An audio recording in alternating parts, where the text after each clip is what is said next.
Hello, Voices of Wrestling listener. Dave Ryan here. Have you ever wondered to yourself how many hidden gems are hidden away inside the last years of World Championship Wrestling? Have you ever asked yourself how many tenuous gags can be made about the name Mike Enos? And have you ever thought about what it sounds like for two Irishmen to interpret a very chaotic company through its B show? The answers to all this and more are just a click away. Check out Days of Thunder every second Thursday on the Voices of Wrestling podcast network.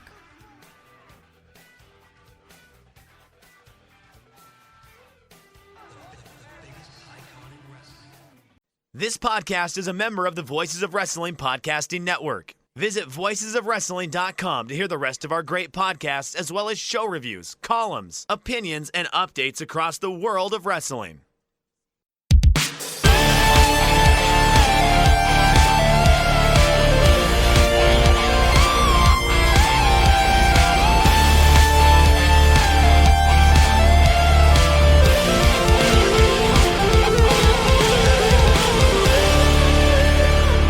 Welcome back to another episode of The Good, the Bad, and the Hungee here on the Voices of Wrestling podcasting network.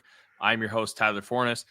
And with me, as always, is Fred, who can't believe he actually watched a week of TV. Moreland, how are you, sir?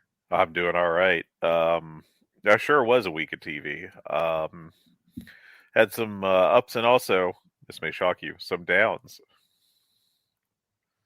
Yeah, it was definitely a week of television, and we'll have plenty to say about that. But I think we need to start off the show talking about the biggest news item of the week, and that is Rey Fenix kind of going AWOL.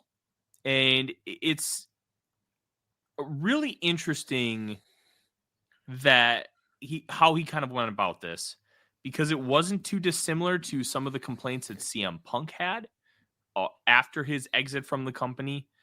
But it's also odd because AEW seems to have a pretty straightforward medical policy, where you can get treated by your own doctor and you just kind of go through AEW to get it taken care of. I believe I'm correct in that. And to hear that's my understanding as well. Yeah, multiple people say, "Hey, I couldn't see a doctor." Well, something isn't adding up here. Whether it be they are being told no, which I don't see. Look, I don't think the cons necessarily run the greatest businesses in the world, but that doesn't seem too likely. But it also, from the perspective of the wrestlers, what benefit do they have in lying here? And I think that's where a lot of the intrigue comes into this, Fred. Yes. It's just kind of a messy situation. And of course, Tony Khan isn't going to comment on it. I think that doesn't really shock anyone, given that what would he really benefit from that? And then you get into the weird, I'm commenting on injury stuff thing. That it's always kind of weird. It's not very surprising, I think, at all that we're just kind of going to get the a little bit from Fenix's side, and then you had the podcaster I honestly hadn't heard of before do their, what very much seemed like a leak from either Fenix or someone close to Fenix. It's just kind of like, all right, well, this is a thing we're doing, I guess. So, it's just a very silly situation, really, when you get down to it. I think, I don't. It's very hard to kind of suss out exactly what the deal is with, the doctor situation, because again, you're not going to hear from AEW on that. And is it possible that someone with AEW dropped the ball with telling Fenix that he has to go see a doctor of his own choosing, or that alternatively he has to submit the bill to AEW for reimbursement? Yeah, we just had a little story in the past couple weeks about Anthony Green, I think it was, where I think Deadlock Pro helped him with the cost of his broken jaw. It may have been a different indie company. I forget the details on that. But it's just kind of well, what's going on here. I don't know. This may shock some people, but it seems like maybe AEW isn't the tightest run organization under the sun. Color me shocked, Fred. I, for one, can't believe it. I can't believe the billionaire does not have a properly run organization. It's almost like we could have seen this coming.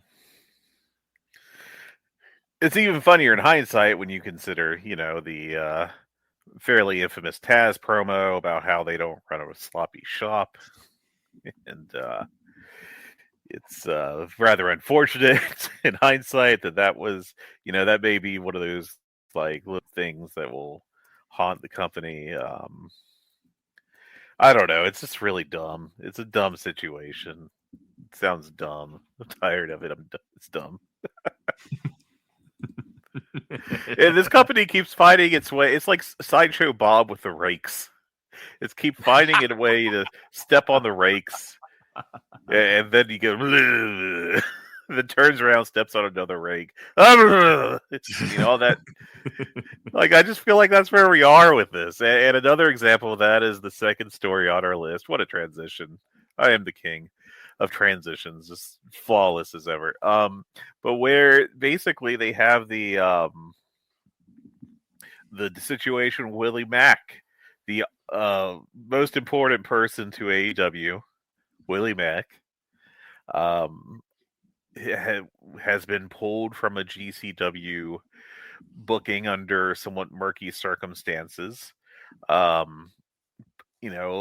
big situation there, of course, is that Effie has gone out of his way to trash Tony Khan rather personally on his podcast. I haven't talked about it previously because it's just a really dumb story, but it's going to escalate, so I guess we got to talk about it.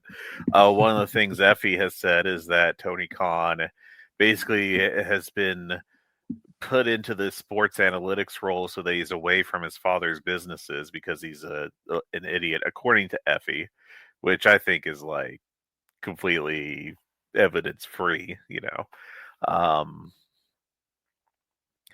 and for some reason Tony Khan didn't appreciate that. So first Ricky Starks has been pulled from GCW, and then Willie Mack may or may not have been pulled. This could just be a circumstance of him feeling awkward about it. Willie Mack did say he talked to Christopher Daniels, and Daniels told him to back out of the GCW booking he had. Now the question is that Daniels has whatever, director of talent relations or whatever his title is in AEW saying that, or is it like Daniels giving advice outside of that role? It's kind of unclear. And it's also a situation where I could easily see it being very murky about which role he's speaking from. Just so we're all on the same page about Willie Mack. Now, I love Willie Mack. I think he's a very entertaining worker. He's a good wrestler. I would like it if we had more Willie Mack at AEW. He's a cool worker. But in 2024, he has had 3 AEW matches, and they were either in January or March. Nothing else. And then he's been on Ring of Honor 4 times. And it's kind of like, well, why can't the dude just work the GCW shows? Like, people mostly forget he's an AEW guy, I think, really. So it's just a kind of messy situation. And I kind of have this feeling that there's a possibility that this is all a work because you got Matt Cardona coming in to work this Ring of Honor main event kind of randomly against Chris Jericho. And it begs the question, is there going to be a Ring of Honor GCW cross promotion feud? Actually, is that where we're heading with this? I don't think there's any real indication yet, but it's a thought I've had. Would be the craziest thing in the world. I don't think it'd really add much excitement for me, but it's a possibility. It's on the table. So I don't know, man. This is dumb. It's just really dumb. The stuff's dumb. Very dumb. And so answer me this, Fred, because I'm genuinely trying to figure it out. Is I Matt refuse. Is Matt Cardona a contracted GCW wrestler, or does he just work GCW? I think he just works GCW. I'm kind of under the impression that the only contract GCW's publicly acknowledged was the Nick Gage one from a few years ago. I know that Cardona is a central figure at GCW, but I don't know that he's actually like under any kind of written contract. It doesn't mean he isn't. I just am not aware of it offhand. Yeah, because I think that's a really interesting one to try and parse out and try to figure out, okay, are you in a good spot where you can kind of do this? That one is really interesting to me. But how are you going to do a GCW, ACW, or AEW kind of feud? That, to me, I think it's a Ring of Honor. My Okay. guess would be a Ring of Honor specifically, because they do seem to be trying to do something to heat up the Ring of Honor brand with Jericho as champion, and these, there's been these light rumors that they're going to get finally a Ring of Honor TV deal. That we're also still waiting on that third AEW TV deal to finally be announced, with Fox, that got talked about for a while and then kind of dissipated. I don't know. Dog, who knows, man? This is such a weird deal. I say the word dog, and Odie is napping right next to me. He's like, "What?" No, not everything is about you. I promise. Should be. I'd rather talk about Odie than most of this AEW news, to be honest. You and me both. It's. I kind of want to circle back to this Fenix story for a second because, like, we kind of got all the GCW stuff, and I think as you mentioned, we're going to find out more and more as we kind of see what ends up happening with some of this Ring of Honor stuff. I think Final Battle could be an incredibly newsworthy show for some of these reasons. They're obviously in Hammerstein. There is a frustration from the GCW side. Matt Cardona is going to be headlining at Hammerstein a month before headlining it again for the other company. Which, look, if you just kind of look at this from an agnostic perspective, that's a fair beef. Like that's a fair, like, a frustration point where, I mean, they could have negotiated in exclusivity, I'm not saying that they're 100% in the right. I'm saying, like, if you're GCW, man, that sucks. But it's also like nobody's really done anything wrong. Matt Cardona, by all reports, has not sent any kind of signal where he's done bad by GCW, where he's done anything like poorly. He seems to be handling everything professionally behind the scenes. We've heard nothing else of the sort. So, assumptions be damned. Like, there's no issues there. But from, like, a talent perspective, from, like, Effie complaining about it, like, I kind of understand it. I understand where they're coming from. It's a point of frustration. Maybe I didn't kind of frame it properly when I initially started the conversation, but if you're GCW, I can completely understand, like, hey, this kind of sucks. But no, like, AEW and Cardona didn't do anything wrong. It's just one of those things. It just kind of sucks. Maybe you should have had the foresight to be like, hey, Cardona, don't headline Hammerstein the month before you're about to do it with us. Like, and it just kind of shows that GCW is just not this A+ kind of organization where they have this kind of foresight and are, like, it really feels like an underground kind of operation where they just feel like it's us against the world, which is the mentality they should have going into their Hammerstein show. Last year's Hammerstein the name of the show is literally GCW versus the world, or the people versus GCW, I think. Also, book for that show is Cardona versus Effie. So another thing to do the Brian Windhurst fingers with. Are you sure? I thought it was Effie versus Alley Catch. This is that's what Meltz has in this week's Observer. So interesting, because I would have sworn it was Effie versus Alley Catch on that show, because obviously Bussy did the breakup, and then if I'm Effie, you're right because cage match has it listed as catch versus Effie. So yeah, because it's like their big show of the year, and that's their biggest feud right now. So I'm just going to be intrigued to kind of see how all this plays out. But as I was trying to do, circling back to the Fenix thing, just when CM Punk said all the medical stuff, okay, it's CM Punk. This happened right after Brawl Out. You can imagine that it might have been hard to get in touch with the right people in the company. And not to give AEW a pass, but you can kind of understand how something like that might have ended up not being handled as promptly as possible. You know, AEW still at fault, but you can at least think about, okay, I can understand how something like that might have happened. Now you fix it, you move on, you make sure it doesn't happen again. Okay. That's, just how you run a proper business. But then this Fenix stuff comes out. And now you have to really question yourself and see, like, is there a lot of smoke to this fire? Is this now becoming a trend? Because the Punk thing is 2 years old by this point. He got injured all out 2022 in that match with Jon Moxley. Brawl Out happens as I'm sitting in the front seat of a car with Jack Beckman and Jeff Andrews in line at McDonald's. I'll never forget that. Shout out to those guys. I think Jerry might have been in there too, but we were in line at McDonald's, and it was just bonkers to kind of realize that, hey, Punk's going AWOL. But that seemed to be an isolated incident.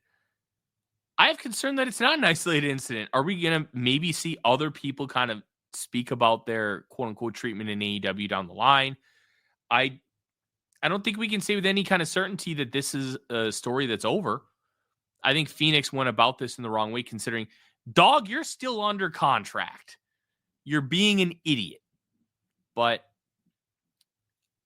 this is like a kind of put on the bookshelf, keep it open, and see what happens here. Also, let's be clear, it really sucks that Rey Fenix is going to be on the shelf for about a year, supposedly, because of this contract situation. Because Rey Fenix is an extremely good pro wrestler, and I'd much rather have him wrestle than, not. So, especially when it's a situation where he could just be wrestling, but,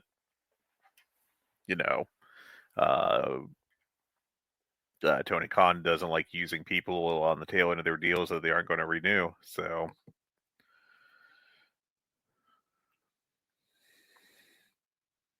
yeah, it's just interesting, and I think we should keep our kind of eyes and ears open for all of this stuff, because there's a lot of intricacies here.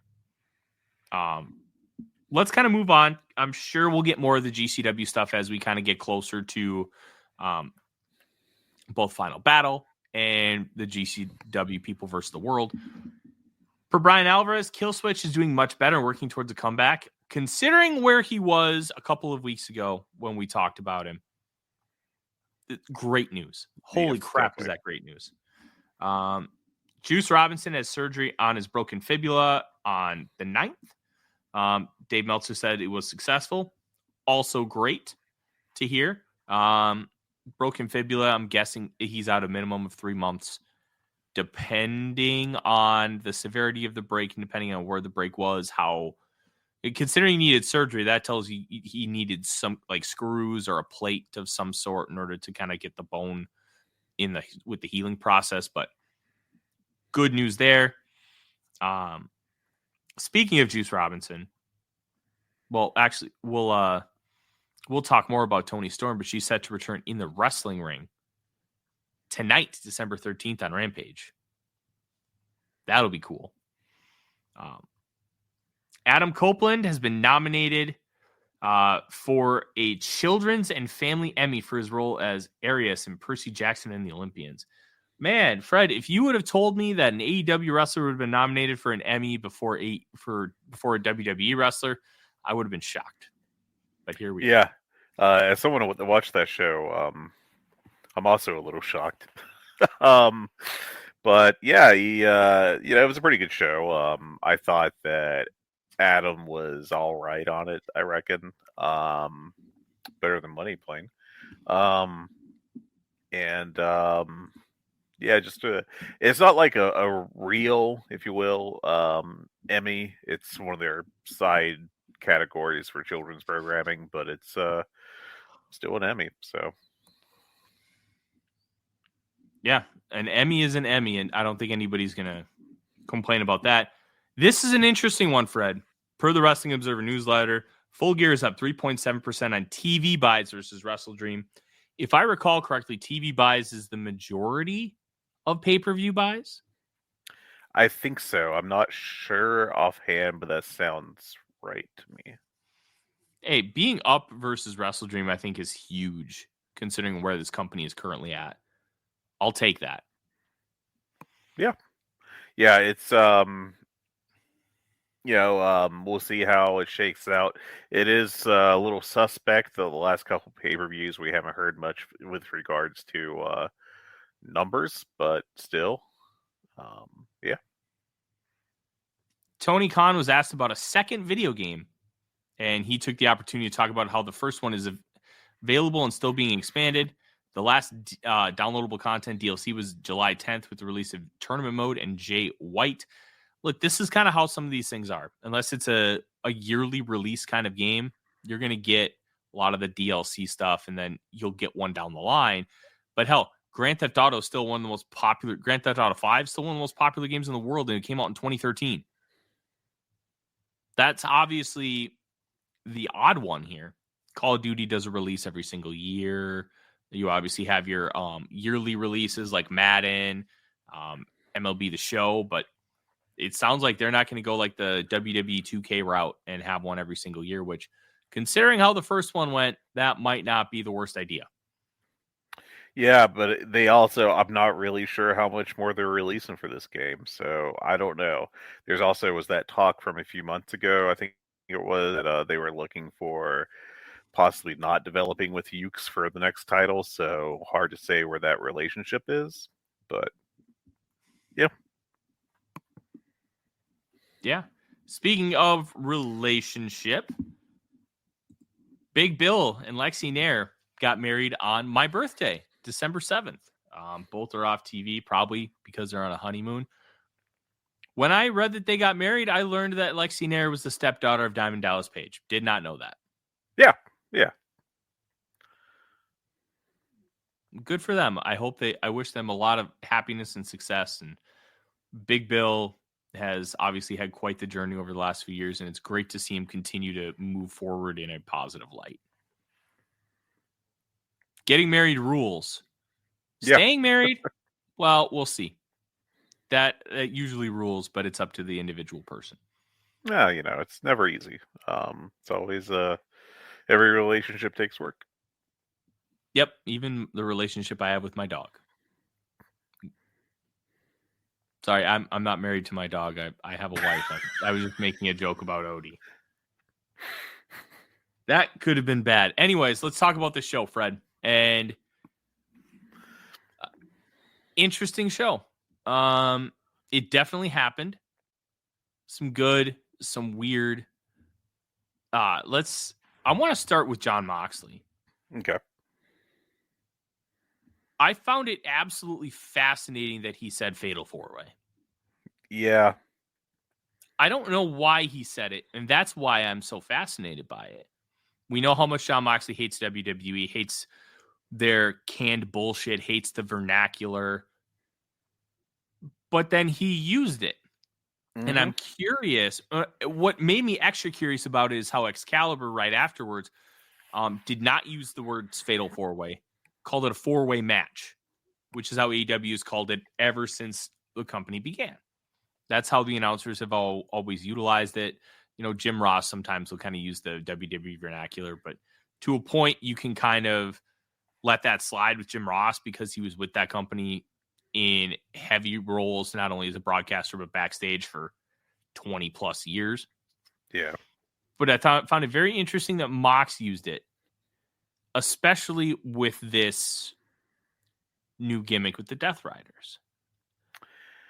I don't know how much to read into it. I'm kind of leaning towards not very much, but I mean, he was also in WWE for quite a bit, so it seems unlikely that, I would probably chalk it up just to a slip of the tongue than anything else. But, you know, I it's not giving me they're doing like 4D booking here. That's just kind of my read on it. And I'm not going to sit here and say, hey, I think that they're doing that either. But I just found it really interesting that he used it. And I have no idea if it's a slip of the tongue. I have no idea if it was supposed to be in there or if it wasn't. Just him using it was fascinating to me. Whatever that ends up being, whatever underlying cause or whatnot, I'm going to keep an eye on this. And I'm going to just keep it, not at arm's length, but just try to understand, hey, this is what happened. This is what's going on. Why did Moxley use this? Honestly, it was probably just a slip of the tongue because when you're in a company for so long, sometimes just things get lodged in your brain and they just come out at random times. Now, that's not just something talking about, pro wrestling. If you're with a company long enough in any realm of work, that can happen to you. I still get server nightmares for getting a side of ranch to a table. Like those are a real thing. Like, I'm just so curious if it was a bunch of nothing or if it's something. And if it's something, what is that something? I'm probably reading way too much into it, and I'll admit it. I think so. I think you are.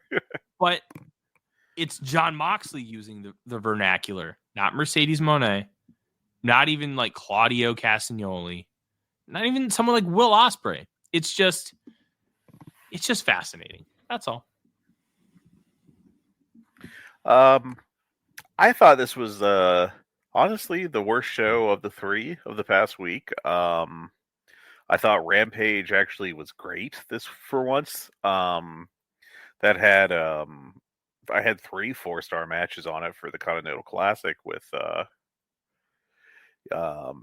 Okada Briscoe, Ricochet Commander, which I think is the best match of the Continental so far. I thought that was fantastic, 4.5 stars. And I went 4 stars on Daniel Garcia and the Beast Mortos. And then Collision was a very strong show with, I thought they had 3 notebook matches on that, on the lower end, but Briscoe and Garcia, I went 4.25, and then I had a couple 4 stars for Darby and Commander and Okada and Fletcher. And I also thought Deeb and Willow had a nice 3.5 star match. And then Dynamite, I pretty much liked the first hour of the show, and then the second hour was 2 pretty good matches and then some bad angles. What the hell was up? That private party bullshit sucked. Oh, that sucked. That one was bad, and I thought the Mercedes Moné Anna Jay angle was not good. No. But I thought the private party angle was easily the worst on the show. And I'm not into this Jericho New York Minute thing. You're not getting like anything close to Jericho's best work there. And Matt Cardona's promo was all right. I don't think it was bad by any stretch. I don't think it was like, asses in seats or anything. But I separated the show because I got to watch like the first hour and then had to do other stuff on Wednesday night, and then I finished it off this morning, and that was a decision that I made. Really unfortunate because I just thought that second hour was kind of. I liked the Continental Classic match, the Ricochet Brody match. I was hoping for a little better, but I still thought it was good. I gave it 3.75. And I don't think Mina and Mariah May, I thought it was pretty good, but it wasn't really what I would like recommend to anyone as a must-watch match or anything approaching that. 3.25 on that. I think Adam Cole, I don't know what you do with Adam Cole right now. And it would be very un-AEW to like just outright give up on him, because we know that they stick to their ideas for better or worse. And recently it's been a fair bit more worse, I think, of those two. But this match with Kyle O'Reilly was like really average-ish. And like you should be doing much better than that with Kyle O'Reilly, I think, in 2024. I hated it, man. I thought it sucked. Yeah, Like, that's totally fair. the idea of Kyle O'Reilly rocks. I love it. It's, I don't know what it is, man. It's just the storyline sucks to begin with. Yeah. MJF's too dangerous. We're all going to get injured is like not a babyface argument. And like maybe they're turning Kyle, because, as part of that. But I don't think that's really like putting the wind in his sails. It's not making him come across as strong in any particular kind of way. Adam Cole's performances have been very mediocre. Was this the first time MJF's actually been in front of the camera in AEW for outside of like the pay-per-view match, as far as TV, for like months? Because it feels like so. that. Because he went away after the World's End match against Garcia to go do some filming. I think that's what it was. Yeah. And Happy Gilmore too. Which I'm fascinated to see how that looks. It's almost 30 years later. It's going to be weird. But it's also a very modern Hollywood move to have a sequel for that. So like, I don't know. This story just has no juice. It's really like, I think this Dynamite really had a big vibe of just how cold this company is right now, which they are. And I liked the opening tag. It was pretty good with Mox and Pac against Jay White and Orange Cassidy, but then you had the kind of weak finish with Adam Page running in that felt like they booked a match and didn't want to have a finish for it, so they just went with that, which is a very WWE style, like bad WWE style booking. Ospreay and Claudio was quite good, of 4 stars, but like if you're for a first time Claudio Ospreay match, like that sucked. That relatively speaking, yeah.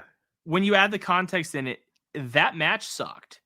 Yeah. And it should have ruled. It should have. If two dudes, if I pulled up like a Dreamwave show or something and two dudes had a match of that quality, I'd be like, oh man, these guys are good. I'm going to have to keep an eye on them. Claudio and Will having that match, like, it's a great match. Don't get me wrong, but when you're told, hey, we got Will and Claudio having their first match, like, that's a disappointment of a match. Yeah, the expectations were so high on my end, and they did not really come close to meeting it.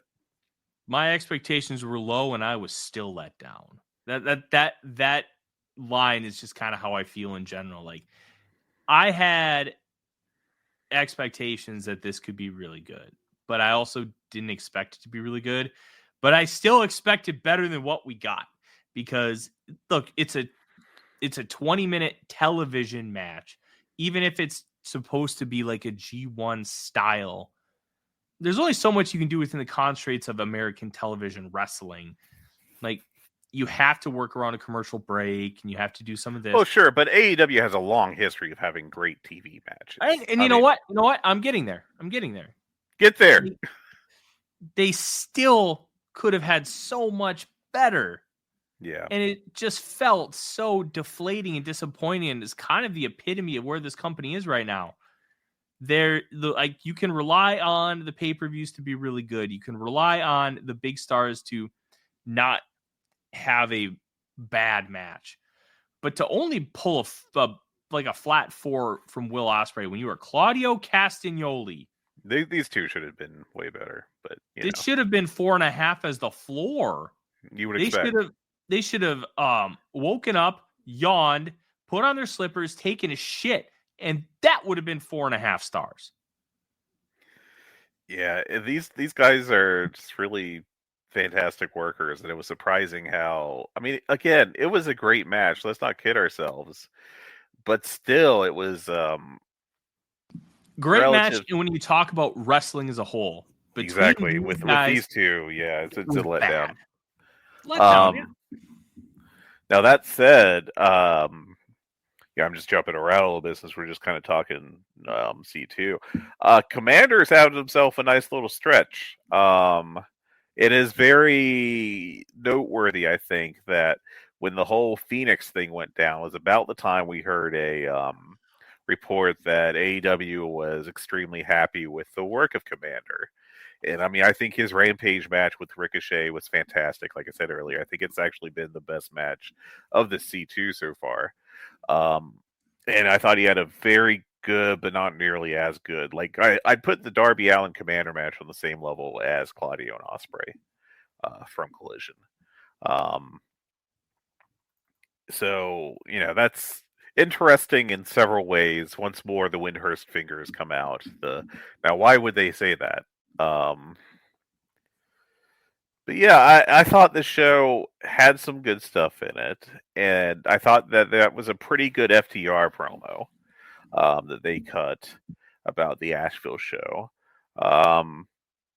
and kind of calling out the Death Riders to have a face-to-face after the whole thing on Collision, where they attempted to murder Darby Allin, or I'm sorry, Orange Cassidy, my apologies, by pouring liquid cleaner down his throat again. I guess they bought that Gatorade in bulk.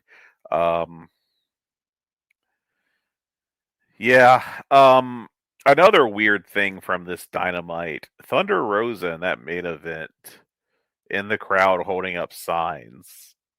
I don't know where that's going to go. Obviously, it's pretty early, so we'll see. I didn't get like instant this is getting over vibes, but it's very early, so let's not get too excited right now. Yeah. It's just kind of the tone and how you said that is just how we feel about the company as a whole. It's like watching that kid in school who is just a class clown, but they have an IQ of 160 and do nothing to apply themselves. Mm-hmm. That's kind of what AEW has become. You have this great blueprint, and it's just not being utilized. It's so frustrating. Yeah, I mean, this is a company that, I think you can very much trace their 2023 portion of the decline to moving away from what had made them successful, in part of the decline because of this. And I think we're still getting a lot of like WWE-ish stuff in here, and that's rather consistently my least favorite part of the shows. Like this Mercedes Moné stuff is almost always like straight out of WWE style writing, and I think she has been a major disappointment this year. And I'd hope that they would figure out a better way to use her at some point. But we're still waiting on that. I thought that private party segment was pretty atrocious. No one came off well, and there were 7 people involved, which is an accomplishment. I mean, it's not a good one, but it is an accomplishment. I thought the Darby promo was good. I will give him credit for that. Ricochet and Brody was pretty good. I think another one that you could have reasonably hoped for a little better match, but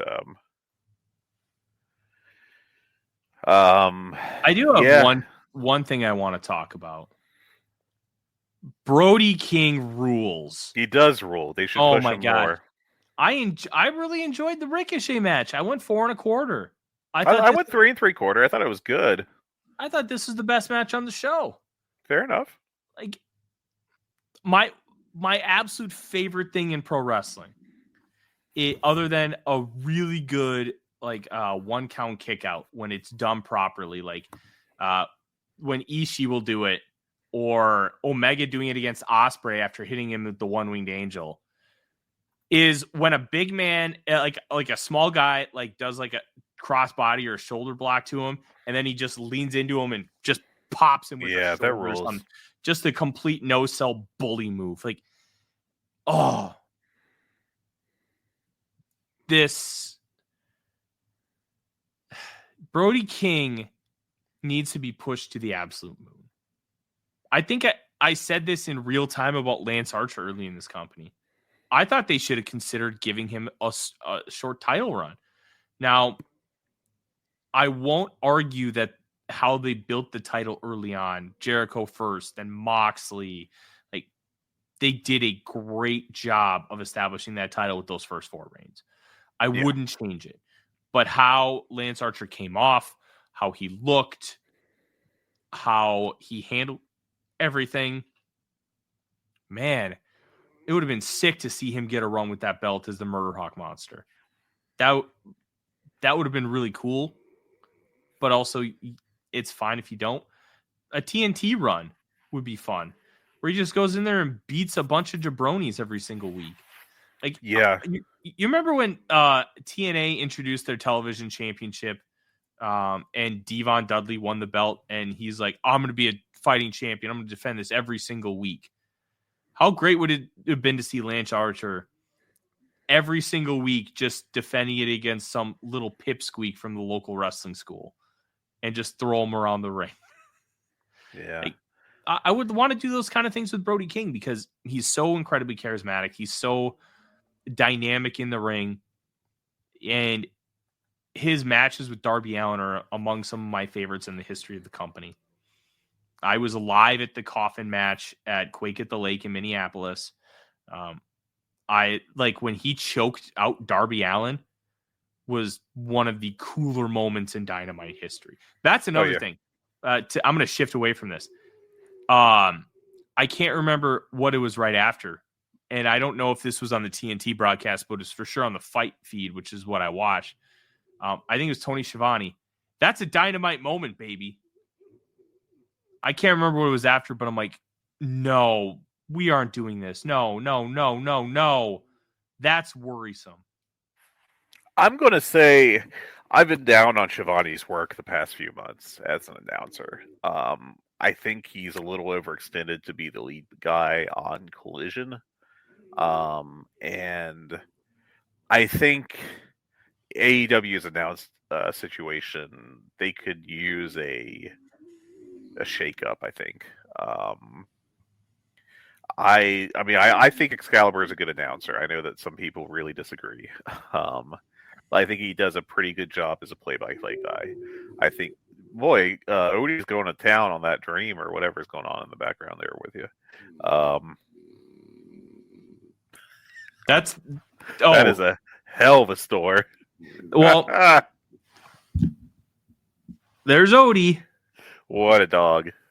He's a Frenchie. Frenchie snore. I'll just make sure I mute. You know what? It's actually good ambiance. It's fine. Who cares? I'm a Shutdown Fullcast fan. Why would I ever care about audio quality? I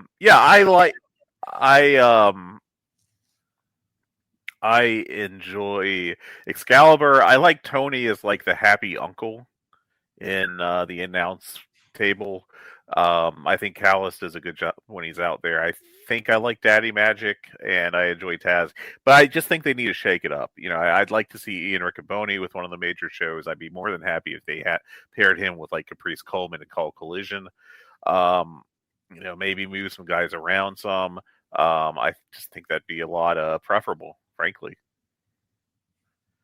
Yeah. To the current situation. There's just so much going on with this company and so much of it that's not good. And yeah, it's hard to give these guys the benefit of the doubt anymore. My biggest concern with how they're addressing things is that they really are super they're committed to what they're doing, which is an admirable quality. You don't want them doing the like late teens Vince McMahon thing of like panic booking everything, because that would be bad. That's really terrible writing. But I think when you have something like Adam Cole clearly failing right now, or flailing, whichever would be a more, depending on your point of view, I just think he's been really disappointing in this return. I think you need to change plans at some point. Like, it needs to be clear that an MJF Adam Cole storyline not only isn't over, but one of the performers just does not look good on a weekly basis and has been extremely underwhelming. And they just haven't adjusted to that, and that's weird. And continuing to use Mercedes Moné in this way is very odd.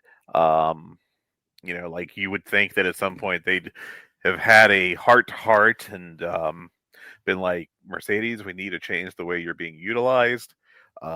We need to find a way for you to feel, to deliver better talking segments.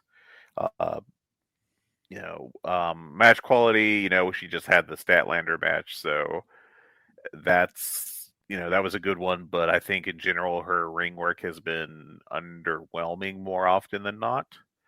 And I don't know. I just wish. I think that's a flaw with Tony Khan, is his commitment to doing something once he started doing it, and you need to have some flexibility. I think no one would have complained if they never went back to the whole Adam Cole and MJF hate each other thing, or at least didn't do a proper storyline this year when Adam Cole came back. And it's interesting to me that they're still going down that path when Adam Cole has looked bad. So, I don't know. It's a frustrating company. That's a very frustrating part. I think the Continental Classic has been good, but I think it's been a big letdown versus last year's. I don't know. It's very interesting that I don't feel like anyone's really pushing to have killer matches. And given guys that are in this, that were in it last year, that had very good matches, I just don't know. It's weird. It's a very weird situation, and I don't have a clear solution. But yeah. Anyways, I don't have a clear solution either. I don't think there is a clear solution. What they need to do is get back to the basics of putting on a good television wrestling show. And honestly, they should utilize the fact that all the back catalog of Dynamite is going to go on Max at the beginning of the year. They should start watching what made the show special to begin with. You have really good matches. You have simple pro wrestling stories that you add a lot of layers to, and you let them play out over a course of time. And boom. Like, we're not trying to reinvent the wheel here. You don't need to do anything like super special. Basic pro wrestling stories rock, and you can add layers to them to make them special. You can add complexities, but just get back to what you used to do and then grow on it. You don't need 20 plus people in the room. Tony Khan said there's 27 people in the room. Why?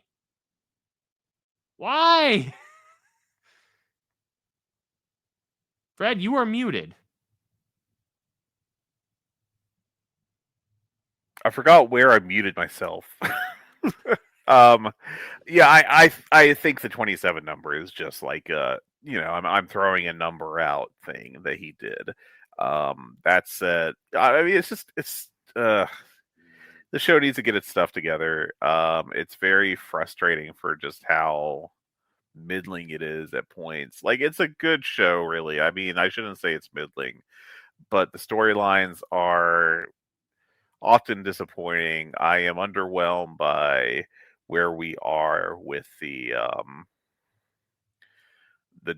what they've done with the Death Rider stuff. That feels very middle of the road, and I'm just frustrated with the company right now. And they need, it's obvious that things are not going well. All their business metrics are really struggling for the most part.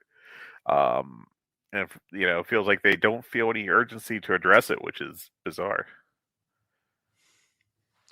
Very bizarre. And I do think we need to talk about one more thing before we go here today, Fred. After Mariah May got the pin on Mina Shirakawa, which I do appreciate the fact that this kind of turned into a little bit of a blood feud, and right at the bell, they just went right after each other. I always appreciate those little touches. But after the match, you get the return of Toni Storm. Not Timeless Toni. Badass Toni is back. And she got a great pop when her old music came on and she came out, and you could tell her the way she looked, her expression, her eyes, she was kind of glowing and absorbing it all in. And I could not tell if it was a true death to Timeless Toni and she's just kind of playing like another character in that kind of realm, or if this is just a return and we're just back to what Toni Storm used to be. And she was... Go ahead. I was going to say, I'm going to drop weekend spoilers from Meltzer. Okay.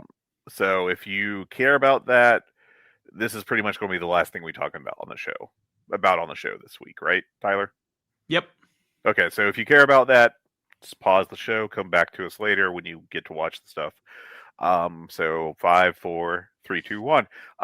Meltzer's reporting from what he heard from people at this show, and we'll see how accurate this comes out to be, is that his impression is that Toni Storm is going to be doing a something of an amnesia gimmick, where it's like the timeless stuff never happened, and she is coming in and has kind of forgotten that she was Timeless Toni. And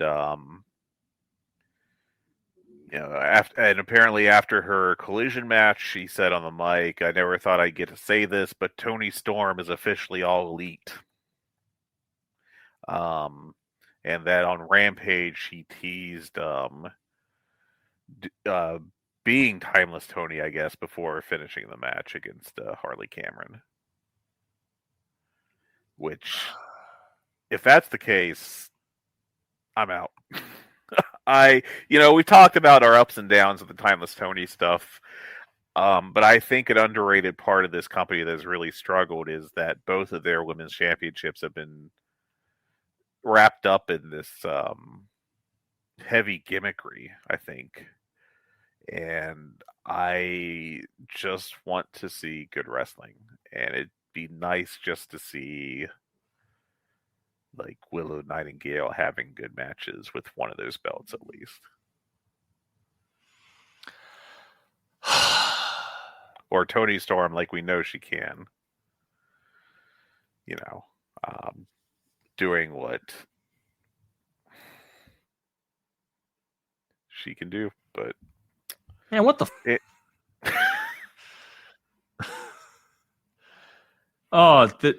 if that's really what they're gonna do, I mean, we'll see. That's gonna, obviously, but that is what Meltzer wrote in this week's Observer. Okay, that's our show. I'm no. Stop. That doesn't really appeal to me. I'll say that. That'll be me being nice. No, doesn't appeal to me either. With that said, thank you guys so much for listening. Like, comment, subscribe, do all the fun things. Show support to the rest of the podcast here on this great network. We're going to take next week off, I think, for the holidays, and then take a look at the week after. We'll figure it out. We'll do a show at some point. Oh, also, I do have one plug. The lovely Alan Farrell had me on his podcast on PW Torch. Called What's on the Telly. We watched 2 mid-90s episodes of Lucha Libre, one from CMLL, one from AAA. Both were great shows. And I strongly recommend checking it out because Alan Farrell is a great guy and a lovely person to talk with. Had a great time, and check it out. That rules. Alan Farrell rocks. Yeah, he does. Yeah. That'll be it. Check that out. Check out all my Vikings work. How are the Vikings? Do you have anything you want to talk about with the Vikings stuff? Dog, they're 11-2 and still probably won't win the division. Fantastic. The Lions are a juggernaut, but the Vikings played the Lions better than any team in the league. They held the lead late in the fourth quarter, and it took a field goal with 15 seconds left to beat them. So, Do you want to do like 5 minutes of college football talk real quick? yes. Hey, I'm victory lapping your ass, Fred. What are you victory lapping my ass for? Alabama didn't make the playoff, and they shouldn't have. I just said that they were as qualified as anyone else. It felt like they were going to get in, assuming Clemson didn't win. Clemson won. They didn't get in. I'm glad that they put SMU above Bama. I actually did not trust them to do that. I didn't either, but it's what to me was the funniest thing was the reaction was, well, why in the world would the SEC ever schedule a hard out of conference game ever again? All three They Bama lost to losses were in Vandy. conference. Their worst losses were to Vandy, and then even worse this year, which is hilarious to say. They got spanked by a not good Oklahoma team. They didn't just get spanked. It was embarrassing. They got railroaded. Yeah. I will say it was a very motivated Oklahoma team, kind of in a little bit of defense. But even so, you have to show Even up. so, you got to score more than, what was it, 3 points or 10? I can't remember offhand. Brent Venables, the head coach of Oklahoma, announced that his wife was dealing with a relapse of cancer. And the whole team basically showed out to play for him, which you don't want that situation to ever happen. But it's one of those kind of heartwarming moments where, okay, that's cool. Like the team shows out for the head coach, that rocks. But man, you gotta, if you want to make the playoff, win your games. Yeah. You gotta, if you're Bama, you have to take care of business in that situation. If you lose to Tennessee, and even if you lose to Vandy, if you're 10-2, you beat Oklahoma, they get in. They get in. No questions asked. You're in. The idea that like when they leaked we can't do the tough out of conference scheduling. First of all, college football, they schedule their games like a decade ahead of time. So chill with that. And the Alabama, out of conference slate was Western Kentucky at home, South Florida at home, where they struggled mightily in the first half. They went on the road to a not good Wisconsin team. Now, Wisconsin was good when they signed that contract probably 10 years ago, but still. And then they hosted Mercer. Wow. I'll give them a little bit of a break with the Wisconsin one because that's obviously an attempt. Because Wisconsin's a perennial 9-10 win team in the Big Ten. But then they hired Luke Fickell. Luke Fickell decided to go air raid, which was a humongous mistake. And that school's going to be paying for it for years because the whole idea of Wisconsin is, well, we can't recruit these high-end kids. Let's play power football. Yeah, they did the Iowa thing. Boys. Yeah, you have to. Minnesota kind of does that to an extent, but they like running out of the shotgun instead of like a true power eye. They love to run the football, though.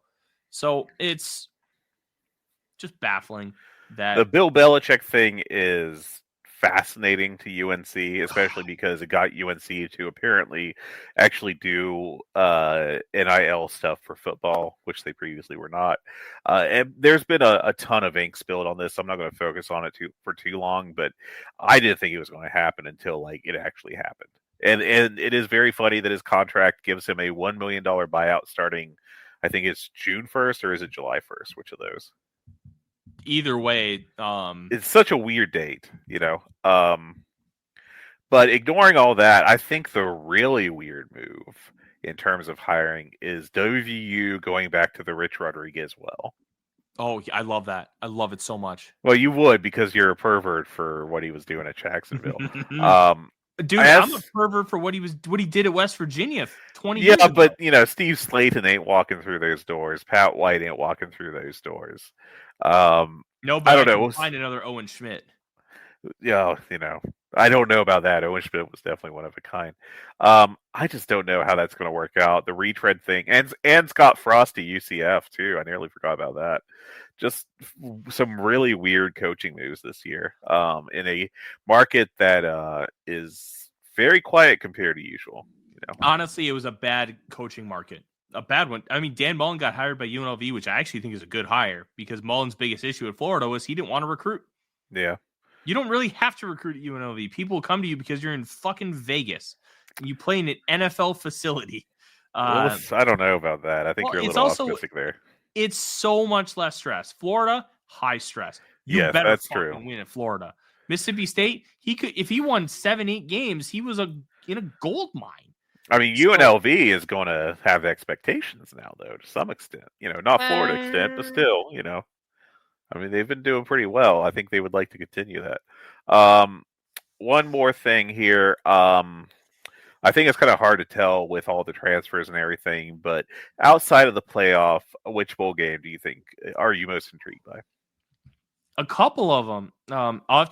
The two that stood out to me were the Hawaii Bowl and the Holiday Bowl. I am going to go in and tell you who's playing in those games. Holiday Bowl is on the 27th. That's Syracuse, Washington State. Yeah, that could be real good. And Hawaii Bowl is South Florida and San Jose State on the 24th. San Jose State is one, fun as hell. Two, South Florida, when they have their quarterback, Byron Brown, I think is his name, he can scoot and he's got a whip. Like, he can do some things, like potential NFL prospect if he kind of puts it all together. Like, those look really interesting. I think the Guaranteed Rate Bowl between Rutgers and Kansas State could be really good because they're just both running football teams and they're just going to run right at each other. I think that could be really interesting. Oklahoma Navy could be fun because Navy rules. What's really interesting about that Cure Bowl, as I just put this together, the Cure Bowl, I'm sorry, I realized you said the Rate Bowl, but the Cure Bowl is very interesting because Ohio has literally no one transferring out of their program after their head coach was poached. Yeah, but why would you want to, technically, Charlotte's a downgrade from the Ohio job. He's getting paid better. I do know that much. But anyways, I think the most important point, as I wrap this up real quick, just so we can get out of here, is that next year there is a distinct possibility that Bill Belichick will be taking a Mayo bath. I know. Isn't that great? The Pop-Tarts Bowl could be interesting. Iowa State, Miami. One that's kind of grimy, but in a this might be fun way. The Snoop Dogg Arizona Bowl between Miami of Ohio and Colorado State. That's a grimy kind of game that could be really interesting. BYU Colorado in the Alamo Bowl has a chance to be good. Marshall Army. If Marshall makes the game, because people are already making jokes that Marshall may lose their football team again. Because obviously there was the plane crash in the 70s, but the big thing with Marshall is that Marshall basically the administration hated their outspoken head coach, Charles Huff, who left to go to Southern Miss. Yeah. And the whole team's thinking of entering the portal. Oh my God. That is a wacky situation. I could talk about the Marshall thing real quick. Who's your pick for the national title? I filled out a bracket. I did pick Georgia. I don't like it. Especially now with Carson Beck being out, I actually may go back and change it. But Georgia just understands how to play in these games. They have a relatively easy path to the national championship game. And I don't care how good of a quarterback Dylan Gabriel may appear in college. I don't want to rely on that guy to win me a national championship. I did say on the College Football Intelligentsia on the flagship Voice of Wrestling flagship Patreon that Texas would win the national championship, but it would only be because Arch Manning replaced Quinn Ewers. If that comes to fruition, I'm going to take the biggest victory lap of all time. Well, I don't think it was a particularly brave call, but the title at least. Arch Manning, hasn't happened yet, but we'll see. Nope, it hasn't. But I said that, it would have been August 30th, maybe? Yeah. Maybe 29th, something like that. So it's been a hot minute since I said that. But there are some really interesting games, some kind of weird ones. The Tony the Tiger Sun Bowl, Louisville, Washington could be fun. North Texas, Texas State in the First Responder Bowl, 4 p.m. Eastern, Friday, June 3rd. And then the Duke's Mayo Bowl is the primetime game that night. There are some interesting ones here. I'm excited for bowl season. Yeah, it should be fun. All right. I'll let you get out of here. Y'all have a great week. Talk to you soon. Happy Merry holidays. Christmas, happy holidays. Enjoy time with your snoring dogs. Take care, y'all. Hey kids, do you like wrestling? Well, we like wrestling too. We are Shake Them Ropes here on the Voices of Wrestling Podcasting Network. Myself and Chris Novembrino kind of doing a lazy river of wrestling criticism, going through the news and whatever happened in stateside television wrestling. And also, you know what? Sometimes we just like to watch old stuff and talk about that too. Love for you to give us a listen. If you haven't already, we are Shake Them Ropes here on the Voices of Wrestling Podcasting Network.